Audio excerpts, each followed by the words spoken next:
माझं नाव सारिका आहे. लग्नानंतर माझा नवरा मला माझ्या आईच्या घरी जाऊ देत नव्हता. कारण हेच होतं की एकदा माझ्या आईने माझ्या नवऱ्याला कपड्यांना घेऊन टोमणे दिले होते. त्या दिवसापासून माझा नवरा माझ्या आईवर खूपच रागवला होता. त्यानंतर माझ्या आईने त्याच वेळेस माझ्या नवऱ्याची माफीही मागितली, पण माझ्या नवऱ्याने आईला मात्र माफ केले नाही. आता माझी आई मला भेटण्यासाठी माझ्या घरी येत होती, पण माझा नवरा मला तिच्या घरी घेऊन जात नव्हता. एक दिवस असं झालं की सगळं काही बदलले. मी त्यावेळेस प्रेग्नेंट होती आणि आमच्या इथे एक चांगली प्रथा आहे की जेव्हाही कोणतीही मुलगी पहिल्यांदा प्रेग्नेंट होते तेव्हा सासरची लोक तिला माहेरी जाण्यासाठी परवानगी देतात. असं नव्हतं की ती मुलगी आपल्या माहेरच्या लोकांवर ओझे असते किंवा सासरची लोक तिला आपल्यासोबत ठेवू इच्छित नाही.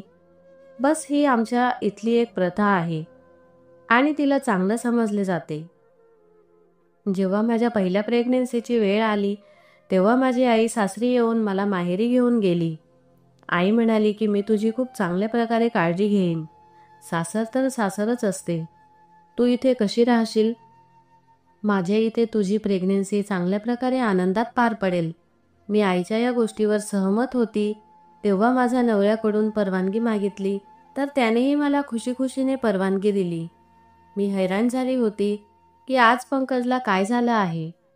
असो, मी खुश होऊन माझ्या आईसोबत माझ्या माहेरी निघून गेली. तिथे जाऊन बरेच दिवस आईने माझी खूप सेवा केली आणि मग जेव्हा मुलगा साहिलचा जन्म झाला तेव्हा मला सगळ्यांकडून खूप साऱ्या शुभेच्छा आणि माझ्यासाठी आशीर्वाद दिला आणि मला आनंदाने पुन्हा माझ्या सासरी पाठवण्यात आले. त्या दिवसात मला माझ्या नवऱ्याची खूप आठवण येत होती, पण तो कधीही माझ्याशी बोलला नाही. जास्तीत जास्त तो त्याच्या कामातच बिझी राहत होता. मी त्याच्या या सवयीला कंटाळले होते, पण तरीही मी समजदारीने घेत त्याच्याबद्दल कोणतीही तक्रार केली नाही की कदाचित खरंच तो कुठेतरी बिझी असेल. आणि असेही माणसं जेव्हा त्याची बायको प्रेग्नेंट असते तेव्हा तिच्यात कमी रुची दाखवतात. असो, पूर्ण 3 महिन्यानंतर जेव्हा मी घरी परत आले तेव्हा पाहिले की घराचा नक्षा पूर्णपणे बदललेला होता. सासरी, सासू आणि नणंदची वागणूक ही आधीपेक्षाही चांगली झाली होती, पण सगळ्यांनीच माझे खूप छान स्वागत केले. मला वाटले की कदाचित माझ्या बाळाच्या स्वागताची तयारी खूपच जोरदार केली आहे, कारण माझ्या सासूला त्यांचा वारसा मिळाला होता. मला घरात प्रवेश करताच समजले होते की ही इज्जत आणि हा सन्मान फक्त साहिलमुळे नाही तर घरातील बदलावामुळे सुद्धा मिळत आहे. या अगोदर माझी नणंद मला पाहताच तोंड वेडेवाकडे करायची, पण आता मात्र माझ्या घराला डोळे भरून पाहत होती. मी माहेरी गेल्यानंतर माझ्या नवऱ्याने जणू काही जादूच केली होती. घरात प्रत्येक वस्तू खूप चांगल्या प्रकारे सजवली होती आणि प्रत्येक खोलीत नवीन फर्निचर बनवले होते. मी हे सर्व पाहून मला स्वतःला विश्वास बसत नव्हता की पंकज इतका मनमौजी कधीपासून झाला की मला न विचारता न सांगता कुठेही जात नव्हता. घराचा तर जणू काही पूर्ण नक्षा बदलून टाकला होता. घराला पाहून मी आनंदाने माझ्या आईला लगेचच फोन केला आणि माझ्या सासरच्या सर्व गोष्टी सांगितल्या. माझी आईसुद्धा खुश होऊन म्हणू लागली की तुझ्या नवऱ्याने मुलाच्या येण्याच्या खुशीत तुला सरप्राईज दिले असेल. मला माहीत आहे, ही माणसे अशीच असतात. मुलगा जन्माला आला म्हणून ते आपल्या बायकोवर खूप खुश असतात.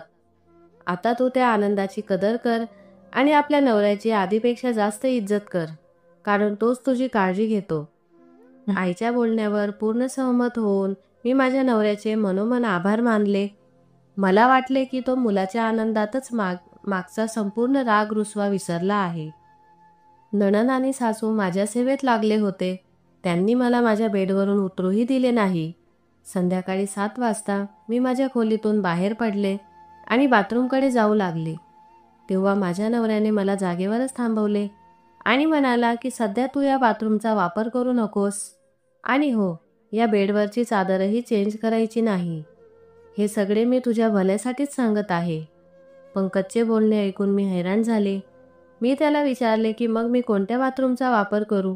माझ्या प्रश्नावर विचार करत पंकज हाताची बोटे मोजत म्हणाला की उद्यापासून तुझा मुलगा 40 दिवसांचा पूर्ण होईल, त्यामुळे तू उद्यापासून या बाथरूमचा वापर करू शकशील, पण आजच्या दिवस तू आईच्या बाथरूमचा वापर कर. त्याचे बोलणे ऐकून मी हैराण झाले की ते अगदी बारीक सारीक गोष्टी लक्षात ठेवू लागले होते. पण मला कळत नव्हते की त्यांनी मला या बाथरूममध्ये जाण्यावाचून का थांबवले आणि मी माझ्या बेडवरील चादर का बदलू शकत नव्हते. त्यांच्या सांगण्यानुसार मी त्या रात्री माझ्या सासूच्या खोलीतील बाथरूमचा वापर केला. त्यांनीही माझी पावलापावलावर काळजी घेतली. मला कोणतीही गोष्ट करण्यापासून थांबवले नाही. दुसऱ्या दिवशी मी माझ्या बाथरूममध्ये गेले, कारण माझ्या पतीच्या सांगण्यानुसार मला 40 दिवस पूर्ण झाले होते. तिथे गेल्यावर मी पाहिले की बाथरूमच्या एका कोपऱ्यात एका मोठ्या आकाराची झाडाची कुंडी ठेवली होती, जी रिकामीच होती. त्यात कोणतेही रोप लावलेले नव्हते. मला कळत नव्हते की इथे झाडाची कुंडी ठेवण्यात काय सेन्स बनतो. मी इतक्या दिवसांनी घरी आले होते, म्हणून त्याबद्दल मी घरात कुणासोबतही चर्चा केली नाही. मी विचार केला की थोडी तब्येत आणखीन बरी झाली की मग घरची साफसफाई करताना सगळ्या वस्तूंना व्यवस्थित जागेवर ठेवून देईल.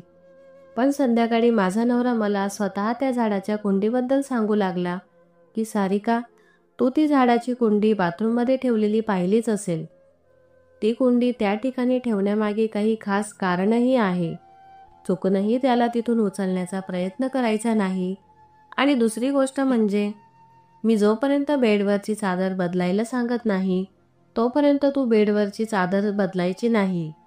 पंकजचे बोलणे ऐकून मला धक्काच बसला होता. शेवट मी त्यांना विचारलेच की बाथरूममध्ये कुंडी ठेवण्यामागचे कारण काय, ते मलाही सांगा. म्हणजे मी त्याला त्याच्या जागेवरून हलवणार नाही. नाहीतर तो त्या जागेवर खूप विचित्र दिसत आहे. घरात कोणी पाहुणे मंडळी आले की त्यांनाही त्याचा त्रास होईल, असेही ते चांगले वाटत नाही. माझे बोलणे ऐकून पंकजला खूपच राग आला आणि म्हणाला की खबरदार, जर त्या कुंडीबद्दल एकही अपशब्द तुझ्या तोंडून बाहेर पडला तर. त्याला इथून हलवले तर त्यात नुकसान फक्त तुझेच होणार आहे. तुला इतकंही सांगतो की तू याच्या पुढे कधीही आई होणार नाहीस. माझ्या नवऱ्याने मला जे काही सांगितले ते ऐकून माझ्या मनात हजारो प्रश्न निर्माण झाले होते. तुम्ही हे काय बोलत आहात? एका झाडाच्या कुंडीमध्ये इतकी ताकद कुठून आली की मला आई होण्यापासून थांबवू शकतो? मी माझ्या शब्दात थोडी उत्सुकता दाखवली तर माझा नवरा म्हणाला की तुला जितके सांगितले तितकेच कर. तुला बाळ झाले आहे म्हणून मी तुझ्यावर कोणत्याही गोष्टीची पाबंदी लावत नाही.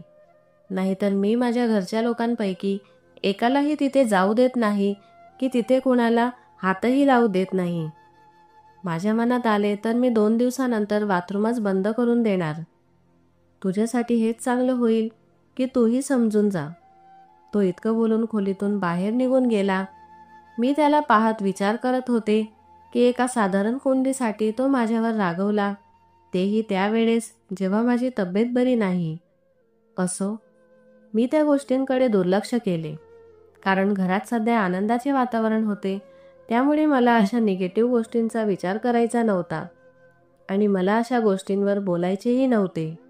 मी माझ्या आईला सांगितलं होतं की माझ्या नवऱ्याने घराचा नक्षा बदलला आहे. तेव्हा माझी आई मला म्हणाली की मला अगदी योग्य वेळी तुझी मदत लागणार आहे.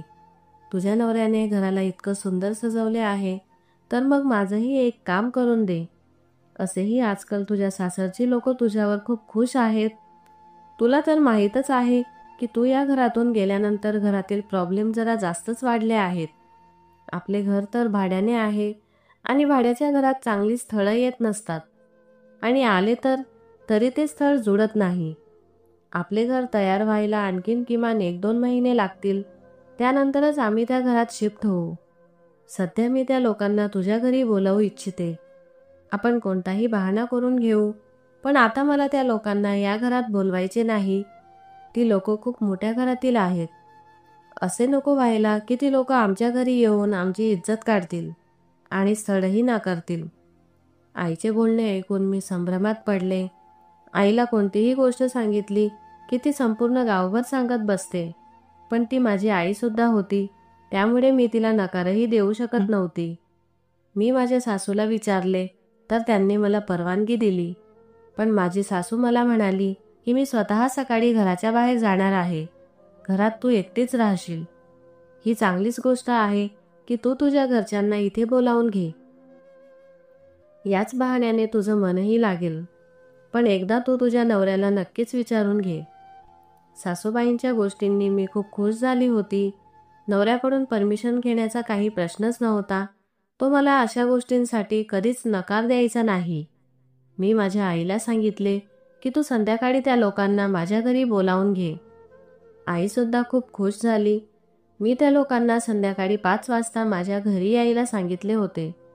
आईनेही त्यांना माझ्या घराचा पत्ता व्यवस्थित समजावला होता, पण ती स्वतः माझ्या घरी 4 वाजताच आली होती. आईने घरी येताच घराची देखरेख सुरू केली.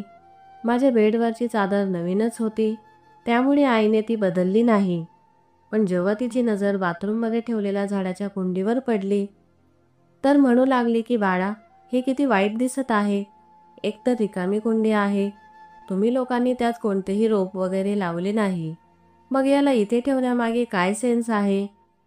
या कुंडीला वरती टेरेसवर ठेवून दे. मी म्हणाले की नाही आई, माझ्या नवऱ्याने कडक शब्दात सांगितले आहे की काहीही झाले तरीही कुंडी इथून हलवायची नाही. जर त्यांना कळाले तर माझी काही खैर नाही. आई म्हणाली की अरे, असे काय आहे त्या कुंडीमध्ये? चल इथून तिला काढून घेऊ. थोड्या वेळाने पुन्हा ठेवून देऊ. आईच्या जिद्दीमुळे मला ती कुंडी तिथून उचलावी लागली. आईने एका मुलाला बोलावून तिथून ती कुंडी उचलायला सुरुवात केली. मी त्यांना थांबवू शकले नाही. असेही ती वाह्यात गोष्टींवर विश्वास ठेवत नव्हती. असो, त्या मुलांनी कुंडी उचलून बाहेरच्या जागेवर ठेवून दिली. आईने आलेल्या पाहुण्यांचे खूप चांगल्या प्रकारे स्वागत केले. ती लोकही खूप खुश झाली होती. माझ्या बहिणीला पाहिले आणि पसंतही केले आणि निघून गेले. आईने घराबद्दल काय सांगितलं कुणास ठाऊक, पण ती लोक आमचा एकंदरीत व्यवहार पाहून खूप खुश झाली होती आणि माझ्या बोलण्यामुळे ती लोक चांगलीच इम्प्रेस झाली होती. आईने माझे आभार मानले आणि माझी बहीण टीनाला घेऊन आनंदाने तिच्या घरी निघून गेली. रात्रीचे जवळजवळ 8 वाजले होते. आता पंकजचा घरी येण्याचा वेळ झाला होता. तेवढ्यात मला आठवले की ती कुंडी, जिला मी तिच्या जागेवरून हलवली होती, पुन्हा त्या जागेवरही ठेवायची होती. तेवढ्यात माझ्या शेजारच्या एका मुलाला मी कुंडी ठेवण्यासाठी बोलावून घेतले, पण तो म्हणाला की कुंडी खूपच जड आहे. दुसऱ्या मुलालाही बोलवावं लागेल. तुम्ही जाऊन तोपर्यंत बाथरूमचा दरवाजा उघडून ठेवा. त्याने सांगितल्यानुसार मी घराच्या आत गेले. तोपर्यंत तो मुलगा दुसऱ्या मुलाला बोलावण्यासाठी निघून गेला. मी बाथरूमचा दरवाजा उघडला तेव्हा माझी नजर समोरच्या ठेवलेल्या टाईल्सवर पडली, जिथे ती कुंडी ठेवली होती. मी पाहून हैराण झाले, कारण ती टाईल्स निघालेली होती. असं तर बाथरूमच्या सगळ्या टाईल्स खूपच मजबूत असतात, त्यांना एका विशिष्ट प्रकारे चिकटवलेले जाते. पण ही टाईल मात्र पूर्णपणे उखडून पडलेली होती. मी तिला पुन्हा तिच्या जागेवर व्यवस्थित ठेवण्याचा प्रयत्न केला, तेव्हा मला जाणवले की जसे तिच्या खाली काहीतरी वस्तू पडलेली आहे. मजबुरीने ती टाईल्स बाजूला काढून पाहिली तर एका काळ्या रंगाची पिशवी तिथे ठेवलेली होती. ती पिशवी पाहून मला थोडी भीतीच वाटली, पण तरीही मी ती पिशवी उचलून पाहिली तर त्यात काहीतरी गोलगोल वस्तू ठेवली होती. व्यवस्थित पाहिले तर त्यात काहीतरी जळालेले अक्रोड ठेवलेले होते, जे वेगवेगळ्या धाग्यांनी एकमेकांना जोडले होते आणि त्यांना खूपच विचित्र पद्धतीने ठेवले गेले होते. मी हैराण होऊन ती उचलून बाहेर काढली आणि कचऱ्यात फेकून दिली. मुलांना बोलावून ती कुंडी त्या जागेवर पुन्हा ठेवून दिली आणि त्यांना चहापाणी पाजून पुन्हा घरी पाठवून दिले. मी माझ्या सर्व कामातून फ्री झाली आणि जेव्हा माझ्या खोलीत आली तेव्हा पाहिले तर माझा मुलगा रडून रडून बेहाल झालेला होता. मी त्याला उचलून छातीशी लावून विचार केला की कदाचित त्याला भूक लागली असेल. मी पटकन त्याच्यासाठी दूध आणले आणि ते त्याला पाजले, पण त्याचा रंग पिवळा पडला होता. हे पाहून मी हैराण झाली. मी पटकन माझ्या नवऱ्याला फोन केला आणि त्याला मुलाबद्दल सांगितले, तर तो उलट माझ्यावरच ओरडू लागला की नक्कीच तू काहीतरी मोठी चूक केली आहे, नाहीतर आमच्या मुलाला काहीच झाले नसते. मी थोड्याच वेळात घरी येतो आणि त्याच वेळेस माझी सासूही घरी परत आली. त्यांनी जेव्हा मुलाला पाहिले तर त्याला धरून रडू लागली. ती म्हणाली की नक्कीच काहीतरी गडबड आहे, पटकन पंकजला फोन करून बोलावून घे. तो घरी येताच आपण त्याला हॉस्पिटलमध्ये घेऊन जाऊ. माझ्या नवऱ्याने नुकतेच एक नवीन गाडी घेतली होती. त्या गाडीने आम्ही लोक बाहेर येत जात होतो. आम्हा घरच्या महिलांना एकट्यांना बाहेर पडण्याची किंवा निघण्याची परवानगी नव्हती. म्हणून आज पंकजची वाट पाहू लागलो. त्याला येता येता अर्धा तास झाला होता, कारण ट्रॅफिक जाम होते. बराच वेळ वाट पाहिल्यानंतर जेव्हा तो घरी आला तेव्हा घरात हंगामा सुरू झाला होता. माझ्या नणंदला सुद्धा ही गोष्ट माहीत झाली होती. आम्ही पटकन आमच्या मुलाला घेऊन हॉस्पिटलमध्ये पोहोचलो. तिथे त्याला ICUमध्ये दाखल करण्यात आले.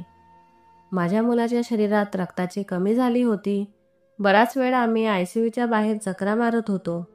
शेवटी डॉक्टरांनी आम्हाला एक अशी बातमी ऐकवली, जी ऐकताच मी जागेवरच बेशुद्ध झाली. सगळं काही संपलं होतं.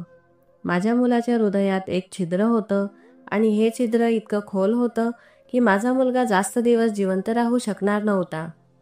डॉक्टरांनी आमची माफी मागितली. हा क्षण माझ्यासाठी खूप विनाशकारी होता. मी सांगू शकत नव्हते. माझ्या मुलाचा माझ्यासमोर तडफडत जीव जात होता आणि मी काहीच करू शकत नव्हते. या क्षणी माणूस किती लाचार आणि मजबूर होऊ शकतो याचा अंदाज मला येत होता. माणूस इतका मजबूर आणि लाचार होऊन जातो की जो स्वतःसाठी व आपल्या मुलांसाठी सुद्धा काहीच करू शकत नाही. मी रडत रडत घरी आली. बॉडी जितकी लहान होती त्याची अर्थी तितकीच जड होती. मला माझ्या मुलाच्या मृत्यूने आतून संपूर्ण हलवले होते. माझे जीवन मला बेरंग वाटू लागले होते. मी त्या दिवशी माझ्या देवाजवळ रडून रडून प्रार्थना करत होती की मला या मोठ्या दुःखातून बाहेर पडण्याची ताकद दे आणि मला एक नवीन बाळ दे. पंकज तर अगदीच सुन्न झाला होता. तो रडतही नव्हता आणि माझ्याशी बोलतही नव्हता. त्याचे वागणे अगदी विचित्र झाले होते. कमीत कमी त्याने मला धीर द्यावा अशी आशा वाटत होती, पण तो एकही शब्द बोलला नाही. असो, त्यावेळेस मला सर्वात जास्त माझ्या मुलाचं दुःख होतं, म्हणून मी त्या गोष्टीला नजरअंदाज केले. पण जेव्हा परिस्थिती जास्त बिघडू लागली तेव्हा माझ्या नवऱ्याचा व्यवहार मला जास्तच विचित्र जाणवू लागला. तो माझ्याकडे खूप विचित्र नजरेने पाहत होता. असं वाटत होतं जणू काही कोणत्या तरी गोष्टीवरून तो माझ्यावर खूप नाराज आहे. मी त्याला विचारले, पण तो शेवटपर्यंत काहीच बोलला नाही. एक दिवस तो रागातच माझ्यावर ओरडून म्हणाला की माझ्या मुलाला तूच मारले आहेस. त्याचे म्हणणे ऐकून माझ्या डोळ्यातून अश्रू वाहू लागले की मी कसे मारले. मी त्याची दुश्मन थोडी होती. मी त्याची आई होती. त्याच्या जाण्याचे दुःख मलाही तितकेच आहे जितके तुम्हाला आहे. पंकज म्हणाला की जर तू ती कुंडी जागेवरून सरकवली नसती तर आज आपला मुलगा आपल्या डोळ्यांसमोर खेळत राहिला असता. आणि आता ऐक, आता तू कधीही आई बनू शकणार नाही. मला कळत नव्हतं तो असे का बोलत होता. मला बाळ देणं न देणं हे तर देवाचे काम आहे. त्याने पहिलेही दिले आहे तर दुसऱ्यांदाही देणारच. मी त्याला म्हणाले की असं बोलू नकोस, पण पंकज मला अगदी रडक्या स्वरात म्हणाला की सारिका, तू जे काम केले आहेस त्यामुळे तू कधी आता मूल जन्माला घालू शकणार नाहीस. तुझं मूल कधीही जिवंत परत राहणार नाहीस. ही गोष्ट माझ्याकडून तू लिहून घे. मी माझ्या नवऱ्याच्या या बोलण्यावर अगदी हैराण आणि परेशान झाली होती. मी त्यांना घाबरतच त्यांना विचारले की असं काय कारण आहे. तुम्ही इतक्या विश्वासाने कसं बोलू शकता. पंकज म्हणाला की जर तुला विश्वास बसत नसेल तर एकदा माझं बोलणं ऐकून घे. तू माझ्यासोबत खूप लढाई झगडा करत होती की माझ्याकडून घराचा खर्च पूर्ण होत नाही. एकदा तुझ्या आईने सुद्धा मला कपड्यांवरून टोमणे दिले होते आणि म्हणाली होती की माझी मुलगी तुझ्यासोबत लग्न करून खुश नाही.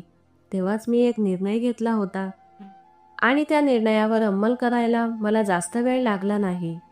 मी तुला म्हणालो होतो की मी ही दुनिया तुझ्या पायांवर आणून ठेवीन आणि या वाक्यावर तूही माझ्यावर हसत होती, माझी मजाक करत होती. पण मी सर्व वाईट गोष्टींना माझ्यापासून दूर केले. फक्त तुझ्याबद्दलच विचार करत होतो. एक दिवस ऑफिसमधून घरी येताना मला एक माणूस भेटला होता. तो माणूस अगदी साधारण दिसत होता. त्याने मला सांगितले की माझ्या घराची परिस्थिती यामुळे वाईट आहे कारण माझ्यावर कोणती तरी काळी जादू केली आहे आणि हेच कारण आहे की तुला मुलबाळ होत नाही. मी विचारले की तू हे कसे काय बोलू शकतोस. तेव्हा मला त्याने तुझ्या परिवारातील एका व्यक्तीचे नाव सांगितले आणि त्याच्याबद्दल सर्व डिटेल माहिती सांगितली. तेव्हा त्याचे बोलणे ऐकून माझे डोकेच चक्रावले. मी त्या माणसाच्या बोलण्यात अडकलो. त्याने माझ्या हातावर एका काळ्या रंगाचे निशाण लावले आणि म्हणाला की जर तुझ्या हाताला जळजळ झाली तर समजून घ्यायचे की खरंच तुझ्यावर कोणीतरी काळी जादू केली आहे आणि त्यावर तोडगा काढण्यासाठी तुला माझ्याकडेच यावे लागेल. मी त्याच्यावर विश्वास ठेवला आणि मी त्याच्यासोबत त्याच्या घरी निघून गेलो. त्याने माझ्याकडून खूप सारे पैसे देखील घेतले. मी त्याच्या बोलण्यात इतका अडकत गेलो की मी त्याच्या बोलण्यावर काहीही विचार न करता विश्वास करू लागलो. त्याने माझ्याकडून खूप पैसे घेतले आणि म्हणाला की आता माझी परिस्थिती सुधारेल. त्याने माझ्याकडून एक नवीन चादर मागवून घेतली आणि त्यावर काहीतरी मंत्रजाप केला आणि म्हणाला की ही चादर नेऊन तुझ्या बेडवर अंथरून दे. आणि जे अक्रोड तुला कुंडीच्या खाली मिळाले होते ते सुद्धा मला त्याच माणसाने मंत्रजप करून दिले होते. मला त्या माणसाने सांगितले होते की अक्रोड घरातील कोणत्याही अशा कोपऱ्यात नेऊन ठेव जिथे देवाचे नामस्मरण होत नाही. मला त्यापेक्षा चांगली जागा कोणतीही वाटली नाही. त्यामुळे मी ते बाथरूमच्या टाईलच्या खाली लपवले होते. पण तुझ्याकडून संयम ठेवला गेला नाही आणि तू ती कुंडी उचलून त्या अक्रोडसोबत माहीत नाही काय केलं. त्यामुळेच आपल्या घरात प्रॉब्लेम सुरू झाले. तू माझ्या संपूर्ण कामावर पाणी फिरवले. किती मेहनतीने मी हे सर्व काही केले होते. माझ्या नवऱ्याचे बोलणे ऐकून मी माझ्या डोक्याला हात लावला. मी त्याला म्हणाले की पंकज, तुम्हाला काय वाटते की तो माणूस तुमच्यासोबत खरं बोलला आहे? मी त्यांना समजावण्याचा पुरेपूर प्रयत्न केला तर ते म्हणाले की हो. मग तू पाहून घे, आता आपल्याला आपलं मूल कधीच होणार नाही. त्यांचे हे बोलणे ऐकून मी माझ्या कानाला हात लावला. पंकज, प्लीज असलं काही बोलू नको. तुम्ही इतके शिकलेले आहात, मी सुद्धा शिकलेली आहे. मग तरीही तुम्ही अशा गोष्टींवर का म्हणून विश्वास ठेवतात? मी पैज लावून सांगू शकते की तो माणूस धोकेबाज होता. त्याने तुमची फसवणूक केली आहे. असे कधीच होऊ शकत नाही. आणि तरीही तुम्हाला विश्वास नसेल तर आपण आत्ताच डॉक्टरांकडे जाऊया. आपल्या मुलासोबत जे काही झाले तो एक अपघात होता. पण तुम्ही जे काही सांगत आहात ते केवळ आणि केवळ खोटं आहे आणि या सगळ्या गोष्टी फेक आहेत. मी माझ्या नवऱ्याला खूप समजावून सांगितले. तेव्हा त्यांनी माझ्या सांगण्यावरून माझे एका लेडीज डॉक्टरांकडून चेकअप करून घेतले आणि तेव्हा डॉक्टरांनीही सांगितले की मी अगदी नॉर्मल आहे. मी आताही आई बनू शकते. आणि राहिली माझ्या मुलाची गोष्ट, तर मी जे दूध त्याला पाजले होते ते दूध खराब असल्यामुळे त्याला त्याचे प्राण गमवावे लागले. आपल्या देशात प्रत्येक गोष्टीत भेसळ होते. या दुधातही काही विचित्र पदार्थ मिक्स करून विकले जाते आणि ही आपल्या भारत देशात एक सामान्य गोष्ट आहे. आजही बऱ्याच बातम्यांना पाहिले जाते की काही लोक भेसळयुक्त दूध विक्री करताना पकडले गेले. पण आपण आई वडील मजबूर होऊन त्या कंपनीवर विश्वास ठेवतो आणि त्या विश्वासाच्या मोबदल्यात आपल्याला आपल्या मुलाचा जीव गमवावा लागतो. जर तुम्हाला खात्री नसेल तर तुम्ही स्वतः याच्या बाबतीत तपास करू शकता. माझ्या या कथेतून मी 2 गोष्टी शिकले आणि सगळ्यांना सांगू इच्छिते की आपल्या मुलांना घरात तयार केल्या जाणाऱ्या वस्तूच खाऊ घाला. बाहेरच्या वस्तूंवर जास्त विश्वास ठेवू नका. शक्य असेल तर फक्त आणि फक्त आईने तिचेच दूध लहान बाळाला पाजावे. मुलांच्या प्रत्येक बारीक सारीक गोष्टींवर लक्ष ठेवा. तुमची परिस्थिती कितीही वाईट झाली तरी कृपया करून अशा कोणत्याही वाईट रस्त्यावर जाऊ नका आणि अशा कोणत्याही अंधश्रद्धेला बळी पडू नका. जेव्हा माझ्या नवऱ्यासमोर सत्य उघड झाले तेव्हा त्या क्षणी त्यांनी केलेल्या कृत्यावर माफी मागू लागले. आता यापुढे ते अशा अंधश्रद्धेवर कधीही विश्वास ठेवणार नाही. दुसऱ्या वर्षी मी पुन्हा एका सुंदर आणि गोंडस मुलाला जन्म दिला आणि आम्ही पुन्हा आनंदात राहू लागलो. मित्रांनो, तुम्हाला आजची कथा कशी वाटली? आपले मत कमेंट करून नक्की सांगा. तुम्ही चॅनलवर नवीन असाल तर चॅनलला सबस्क्राईब करा आणि आपल्या मित्रांसोबत शेअर करायला विसरू नका. आपण पुन्हा भेटूया एका नवीन कथेसह. धन्यवाद.